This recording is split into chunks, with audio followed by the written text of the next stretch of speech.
Okay, so next we're talking about motherboards. This is an interesting one. I don't think a lot of people appreciate motherboards that much. And it's all variable and can be super confusing because each different processor needs a different chipset on their motherboard. So, for instance, and there's different variations within those chipsets. So, Um, let's just, for example, let's say you're buying a Ryzen series processor. Um, Ryzen is a new processor and they have a new platform and chipset for that.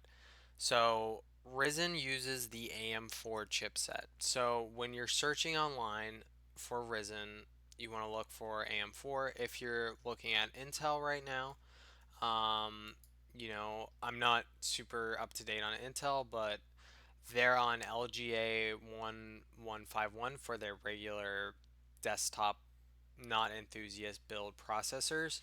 So you got to figure out what chipset corresponds with your processor in order to pick a motherboard.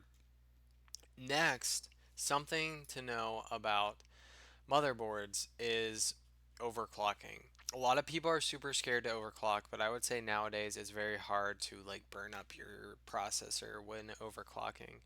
You just have to watch people do it and learn how to do it, and you'll be fine. So, this where really overclocking or buying a motherboard and getting that price to performance really comes into play. So, if you go with a higher end motherboard, you're going to get better, easier ways to overclock your CPU and more IO and all that type of stuff.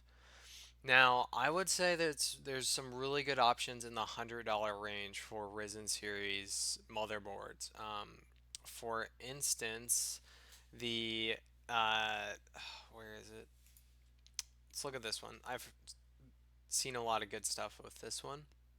So this is an AMD motherboard, and if we look down here, you can see what type of support the RAM, which I will cover later, what type of RAM is supported. And the cool thing about the Ryzen series is all their motherboards and all their processors are overclockable. It just depends on what.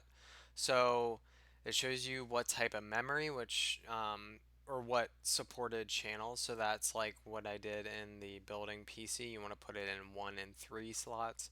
It shows you all this information. So read over this stuff when you're going to buy. Don't just buy one that somebody tells you at Micro Center is going to be good because it might suck at overclocking or it might read reviews on the motherboard. Motherboards are really important because they're going to be in your system for a long time.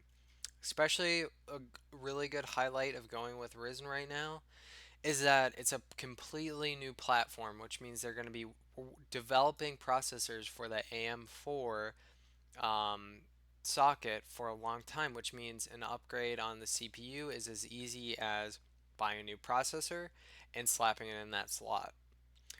So yeah, that's a quick thing on motherboards. Thanks.